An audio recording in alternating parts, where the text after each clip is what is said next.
안녕하십니까. 고려대학교 윤성식 교수입니다. 5강에서는 불교의 연기 사상에 대해서 설명했습니다. 불교는 연기 사상으로 요약할 수 있을 만큼 연기는 가장 중요한 불교 교리입니다. 우리는 5강에서 불교의 연기 사상에 의하면 이익은 이익 창출에 공헌한 수많은 사람과 공유해야 한다는 점을 보았습니다. 6강에서는 기업의 손실을 불교의 연기 사상으로 분석해 보겠습니다. IMF 외환 위기는 대한민국 국민에게는 악몽이나 다름없는 트라우마로 남아 있습니다. 우리는 지금도 생생하게 많은 기업이 무너지고 실업자가 생기고 부동산 가격이 폭락하고 은행이 인수합병으로 없어졌던 당시를 기억하고 있습니다. 금융권은 저금리로 엄청난 돈을 외국에서 빌려와 다시 기업에게 빌려주는 돈 장사로 재미를 짭짤하게 보았습니다. 그런데 이들이 망하자 국민의 세금으로 구제금융이 제공되었습니다.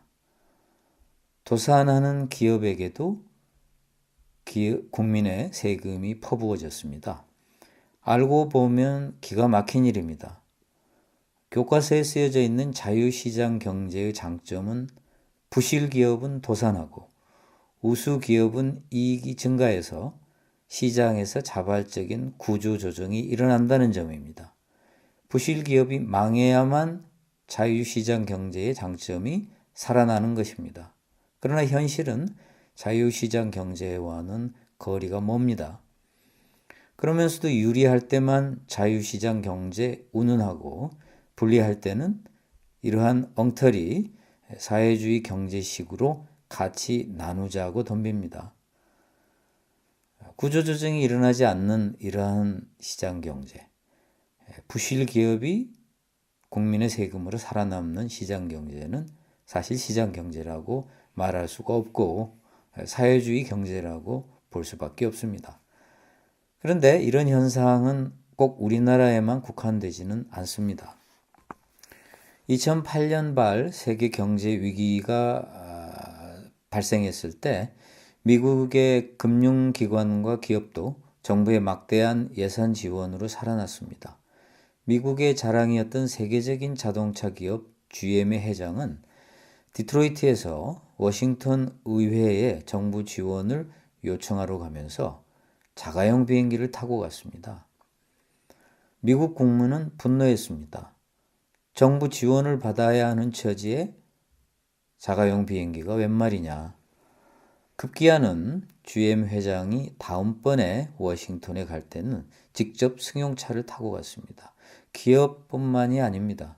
천문학적인 손실 때문에 정부가 막대한 자금으로 금융기관을 지원해서 도산을 막았는데 막상 정부의 지원을 받은 금융기관은 보너스 잔치를 벌이고 또 임원의 그 개인적인 지출에 기업의 돈을 사용하다가 발각되어서 또다시 국민의 분노를 자아냈습니다.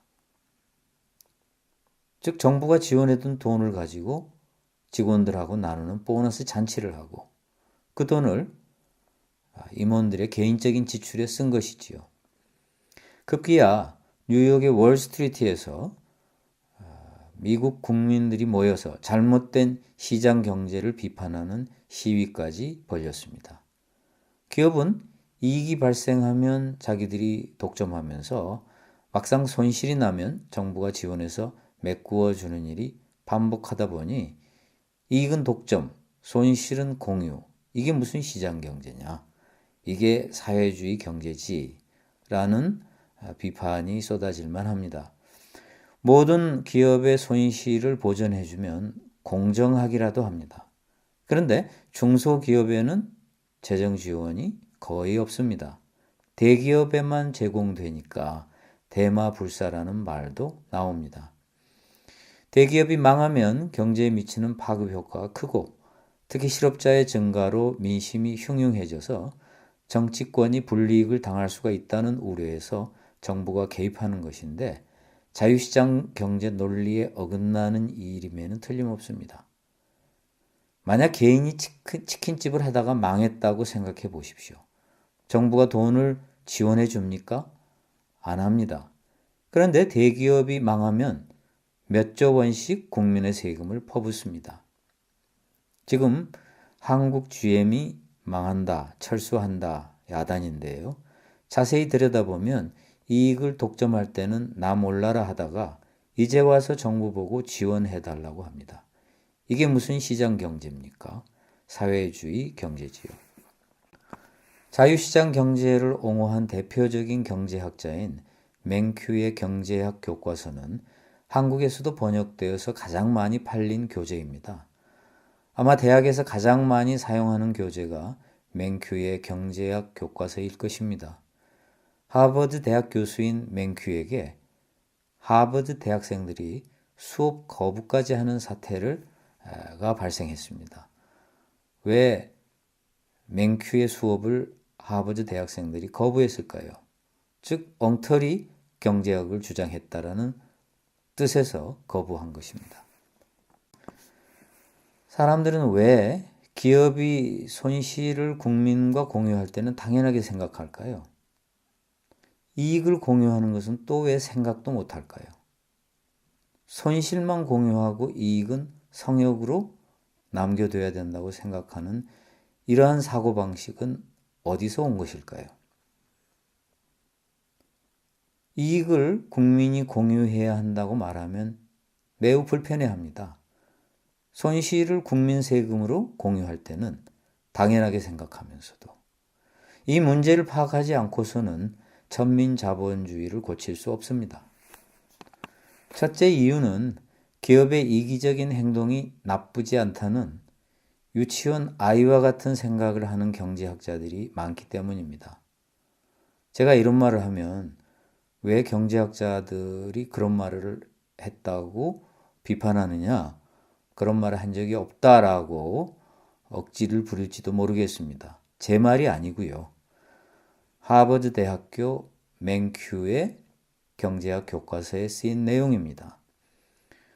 맨큐는 아담 스미스의 주장을 소개하면서 맨큐는 많은 학자라고 지칭을 하고 있습니다.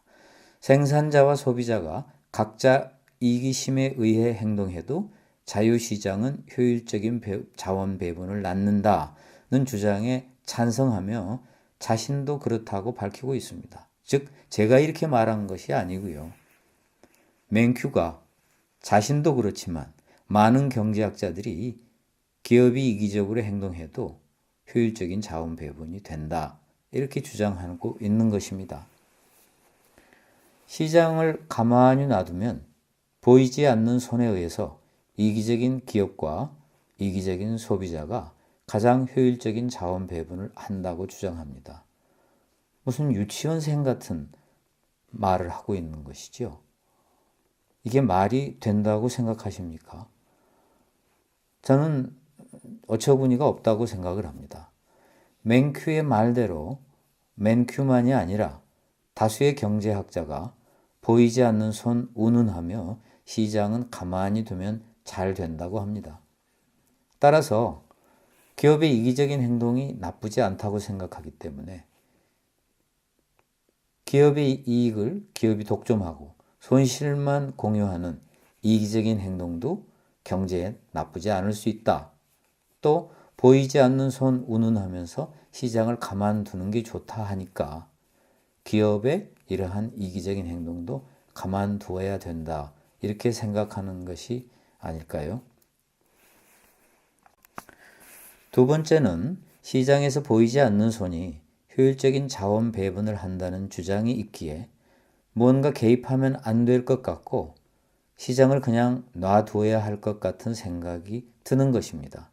즉 보이지 않는 손에 의해서 시장이 자기 조절을 하니 놔두라는 말입니다.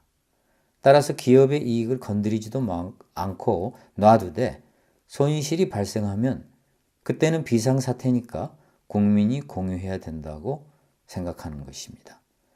보이지 않는 손이란 아담 스미스의 국부론이라는 저서에 나오는 표현입니다. 즉 시장에서 기업과 소비자가 각자의 이익을 추구해도 보이지 않는 손에 의해서 시장의 효율성이 달성된다는 주장입니다. 즉, 보이지 않는 손이 좋은 일을 한다는 것이죠. 어떤 좋은 일입니까? 이기적으로 행동해도 효율적으로 시장이 돌아가게 만든다. 얼마나 사실 좋습니까? 우리가 이기적이어도 되니까요. 그러나 저는 아담 스미스의 국부론을 읽으면 이런 말을 할 수 없다고 생각합니다. 저는 하도 궁금해서 아담 스미스의 국부론을 읽어보았습니다. 참으로 두꺼운 책이고 읽기가 고통스러운 책입니다. 웬 양모업자 이야기를 그렇게 구구절절 자세하게 이야기하고 있는지 읽다가 중단하려다 참고 끝내 읽었습니다. 국부론의 논리는 대상공인의 독점이 경제의 손해이고 중소상공인과의 경쟁이 더 바람직하다는 주장입니다.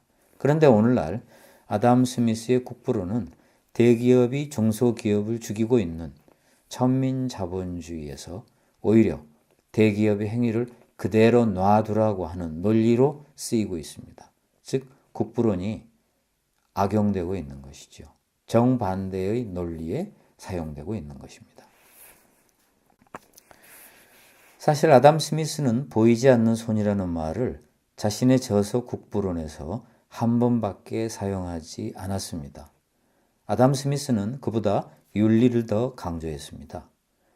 그의 저서에 도덕 감정론이라는 책이 있는데 아담 스미스는 국부론보다도 이 책을 더 중요하게 생각했고 이 책의 개정판을 낼 정도였습니다. 아담 스미스가 주장하던 윤리는 어디론가 사라지고 기업이 이기적이어도 경제는 효율적일 수 있다는 논리만 만들어졌습니다. 아담 스미스가 빵가게 주인의 이기심을 이야기한 것은 사실입니다. 즉, 빵가게 주인은 자기가 돈을 많이 벌기 위해서 열심히 일하는데 이게 경제에 도움이 된다는 논리입니다. 그러나 빵가게 주인이 윤리적인 테두리 내에서 자기 이익을 위해서 일하는 것은 괜찮지만 비윤리적이면 보이지 않는 손이건 보이는 손이건 시장을 효율적으로 만들 수 없습니다. 기업이 이기적이어도 괜찮다는 식의 논리, 대기업이 중소기업을 먹여 삼켜도 괜찮다는 식의 논리에 사용되는 근거 없는 왜곡입니다. 아담 스미스가 생각했던 보이지 않는 손은 인간에게 자유방임을 허용한 것이 아니라 정의, 절제, 윤리가 작동하는 범위 내에서 타인에 대한 연민을 가진 인간이 사려 분별에 의한 행위를 할 때 비로소 사회가 보다 더 나은 단계로 진화할 수 있다는 신의 의지를 말하는 것에 불과합니다. 아담 스미스의 도덕 감정론과 국부론에 나타난 시장은 가만히 내버려 두라는 시장이 아니고 정부가 오히려 끊임없이 시장을 규제하고 조절해야 하며 무엇보다도 윤리적 조건 하에서만 인간이 진보할 수 있음을 표명하고 있습니다. 인간이 타인에 대한 연민을 가질 수 있고 이러한 연민은 교육에 의해 강화될 수 있으며 이런 제약 하에서만 인간의 이기적 행위가 신의 보이지 않는 손에 의해 좋은 결과를 낳을 수 있는 것인데 타인에 대한 연민은 신에 의해 인간에게 태생적으로 부여된 성향이라고 주장합니다. 아담 스미스에게 있어서 신의 존재와 종교는 보다 나은 사회를 건설하는 데 매우 중요한 역할을 하기 때문에 이러한 요소를 제외한 채로 보이지 않는 손에 의한 시장의 자기 조절 기능을 거론한다는 것은 아담 스미스의 주장을 왜곡하는 것과 마찬가지입니다. 손실은 국민과 공유하고 이익은 독점하는 행위야말로 매우 이기적인 행위입니다. 그래도 효율적으로 자원 배분이 된다고요? 세상에 이런 엉터리 말이 어디 있습니까?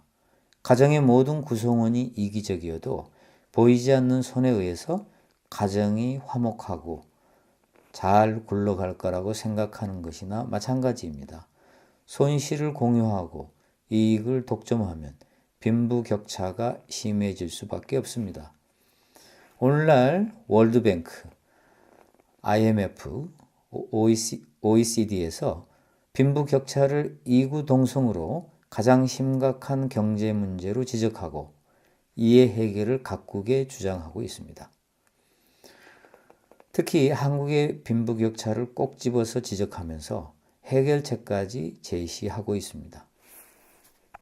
아담 스미스의 주장을 왜곡한 이러한 엉터리 논리가 사람의 머릿속에 워낙 깊이 박히다 보니 기업의 자유를 건드리면 안 된다는 생각이 매우 강합니다.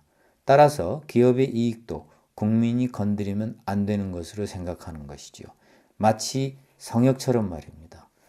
사실은 국민의 자본이 투입되었는데도 자기의 자본이 투입되었다는 생각은 국민은 전혀 못하고 오직 기업가의 자본만 투입되었다고 착각하는 것입니다. 우리 모두 쇠뇌된 것이나 다름없습니다. 더구나 맨큐의 교과서에 쓰였듯이 많은 학자가 그렇게 생각한다고 하니 이게 문제가 아니겠습니까? 손실은 공유하면서도 이익을 공유한다고 하면 불편해하는 세 번째 이유는 기업의 이익이 커야 기업의 이익이 쌓여서 많아질수록 공장도 짓고 세계적 기업으로 성장할 수 있다고 생각하기 때문입니다. 따라서 이 기업을 국민이 나눠 가지면 기업이 어떻게 공장을 짓고 세계적 기업과 경쟁을 할 수 있겠는가 이렇게 생각합니다. 이익을 국민과 공유하면 기업의 이익이 사라진다고 생각하는 것이죠. 물론 기업의 이익을 세금에 의해서 정부가 국민에게 이전하면 이런 주장이 맞습니다. 그러나 기업의 이익을 국민이 공유하는 방법은 두 가지가 있습니다. 방금 그런 방법을 쓰지 않고, 즉 기업에 쌓이는 이익은 건드리지 않고 기업의 이익으로 인해서 부자된 사람의 이익을 국민과 공유하는 방법을 쓰면 됩니다. 따라서 기업에게 세금을 많이 부과해서 이익을 뺏어가는 것이 아니고 기업의 이익은 가만히 놔두고 기업의 이익으로 인해서 부자가 된 사람의 소득세와 재산세를 누진으로 인상하면 됩니다. 경영학이나 경제학 지식이 없는 사람은 이런 말을 들으면 좀 잘 이해가 안 될 것입니다. 시간 관계상 보다 자세한 내용은 설명하기 어렵습니다만 아주 쉽게 말하자면 기업의 이익이 늘어나면 그 기업의 주식을 가진 주주의 재산이 늘어납니다. 왜냐하면 기업의 이익이 늘어나면 주가가 올라갑니다. 그러면 그 주식을 가진 사람의 재산이 늘어나는 것이죠. 그래서 기업의 이익이 늘어난다고 기업의 이익을 세금으로 가져오지 않고 그건 그대로 놔두고 주가의 인상으로 인해서 부자가 된 사람의 재산세, 소득세를 올리면 더구나 그것을 누진으로 올리면 돈을 많이 버는 사람과 재산이 많은 사람이 더 많은 세금을 내게 됩니다. 기업의 이익은 절대 건드릴 필요가 없습니다. 이게 가능하다는 것을 일반 국민이 잘 모르기에 이익을 공유해야 한다고 말하면 기업의 이익이 작아진다. 그렇다면 공장도 지을 돈이 없어진다. 다른 기업과 경쟁할 돈이 없다. 이렇게 걱정하는 것입니다. 그건 그대로 놔두고 우리는 그 기업의 이익이 증가해서 부자가 된 사람의 돈을 공유하면 되는 것입니다. 왜냐하면 그 부자가 된 그 사람만이 이익에 공헌한 것이 아니기 때문입니다. 연기사상으로 보면 많은 사람이 공헌했기 때문입니다. 2008년 발 경제 위기를 겪으면서 각국 정부는 금융기관을 살리기 위해서 천문학적인 돈을 찍어댔습니다. 이렇게 돈을 찍어대면 가난한 사람이 상대적으로 더 큰 손해를 봅니다. 돈을 가진 투자자와 금융가를 살리기 위해 돈을 찍어대는 행위는 알고 보면 참으로 불공정한 행위가 아닐 수 없습니다. 투자가의 잘못, 금융가의 잘못은 어디로 사라지고 국민의 세금만 없어지는 것입니다. 아이슬란드에서는 국민이 엄청난 손실을 초래한 초래한 투자가와 금융가의 행위를 범죄 행위라고 생각하고 재판에 의해 그들을 감옥에 집어넣었습니다.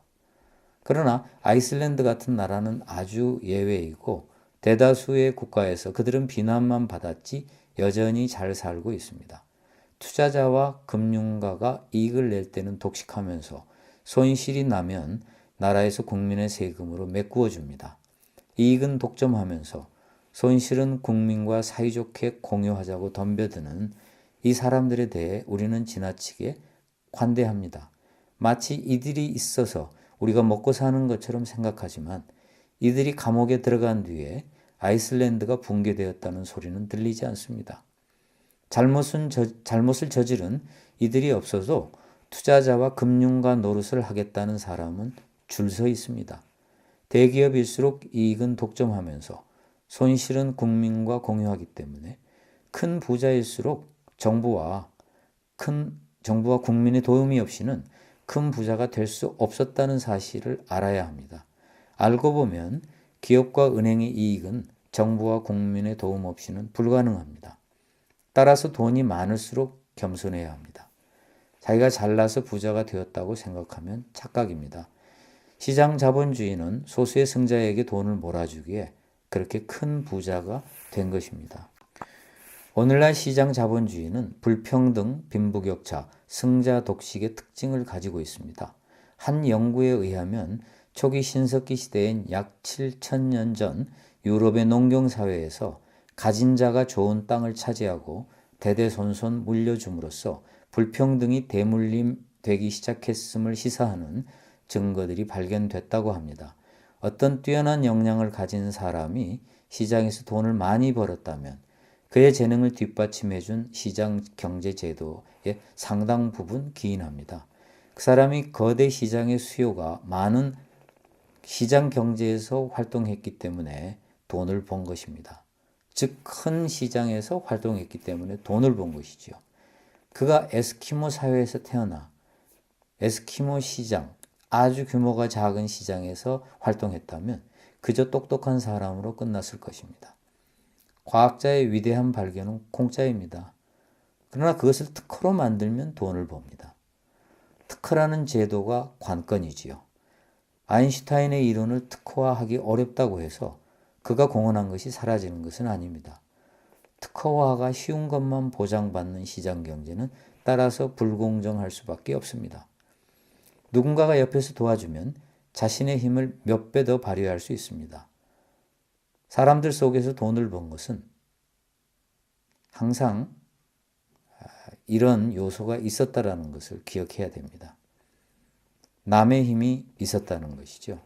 자신이 능력을 발휘할 수 있었다는 것은 다른 사람의 뒷받침이 있었기 때문입니다.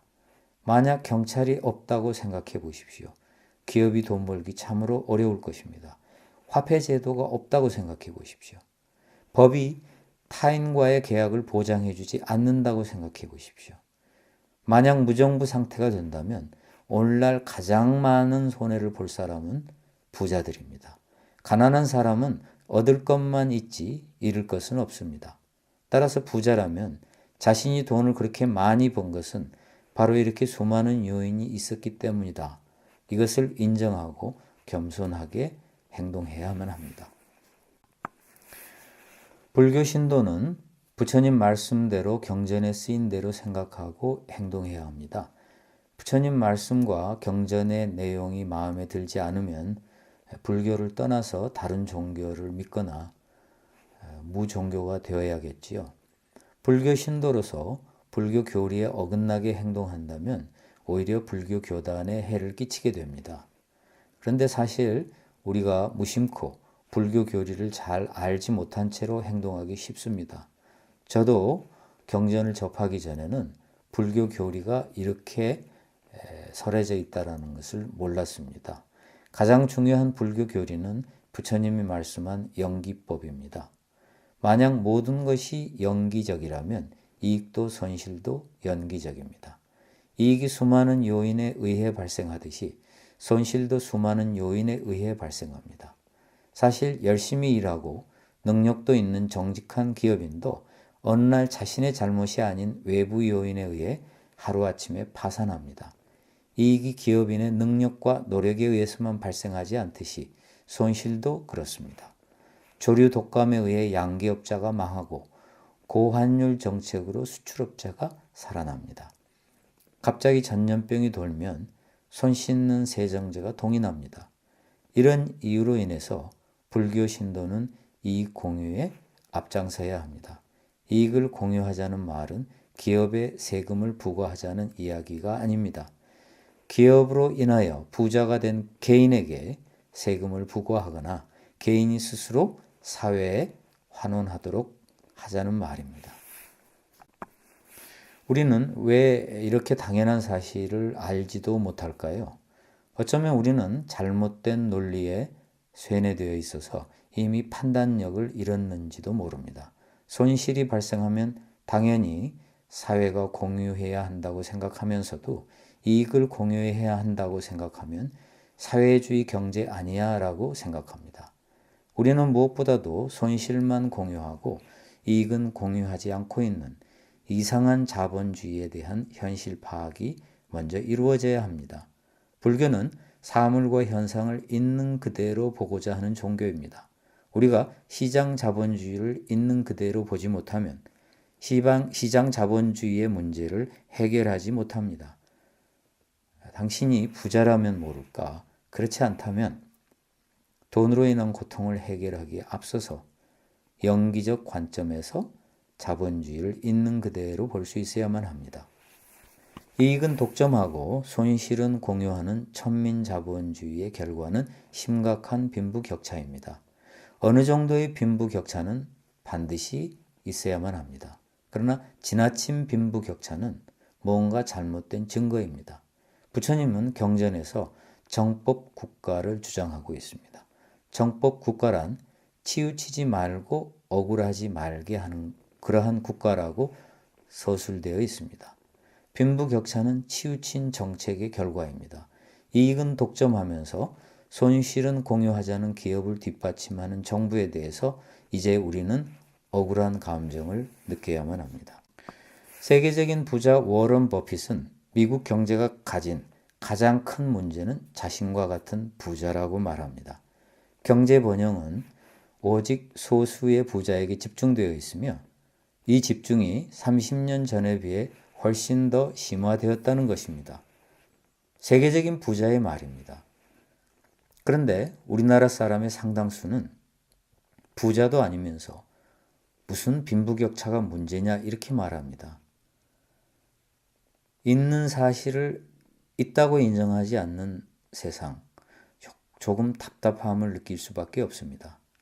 이솝 우화에 나오는 벌거벗은 임금님 이야기가 생각납니다. 사기꾼이 세상에서 가장 좋은 옷이라고 속이자 벌거벗고 길거리에 나가서 모두가 아름답다고 칭송합니다. 왕이 벌거벗고 나가 있는데도 사람들이 굉장히 아름다운 옷이라고 칭찬하는 것이지요. 그런데 어떤 아이가 임금님은 벌거벗었다고 말합니다. 이게 유명한 이솝 우화입니다. 빈부격차는 그 어떤 말로 변명해도 부인할 수 없는 현실입니다. 지금 지나친 빈부격차가 있는데도 혹시 우리는 다 괜찮다고 생각하는 것은 아닐까요? 인간 능력 이상으로 재산 보유의 차이가 나면 그건 해결되어야 할 빈부격차입니다. 워런 버핏은 오마하의 현인이라는 칭송을 듣는 부자입니다. 오마하란 워런 버핏이 살고 있는 도시의 이름입니다. 그가 자신은 자신의 능력 이상으로 돈을 벌었으며 그게 자본주의 덕분이라고 말하는데 대한민국의 평범하고 가난한 사람들이 아니요, 워런 버핏, 당신은 능력이 뛰어나서 돈을 번 거예요. 당신 재산은 결코 많지 않습니다. 라고 말하고 있다면 얼마나 한심할까요? 알리바바의 창업자 마윈도 세계적 부자입니다. 그는 100만 달러가 있으면 자기 돈이지만 10억 달러가 있으면 그것은 자기 돈이 아니라 다른 사람이 자기에게 맡긴 돈이다 라고 말하고 있습니다. 이렇게 말하는 마윈에게 아니요, 그 돈은 당신 돈입니다. 우리 돈이 아닙니다 라고 말하는 한국인이 많으니 참으로 답답합니다. 우리가 경제학을 공부하기 전에 워런 버핏의 말과 마윈의 말부터 들어봐야 합니다. 비록 우리 모두가 정치 혐오증에 걸려 있지만 빈부격차라는 문제는 정치로 풀어야 합니다. 정치로 풀지 않으면 해결되기 어려운 문제입니다. 연기적 관점에서 보면 세상을 바꾸기 위해서는 여러 가지 요인과 조건이 필요합니다.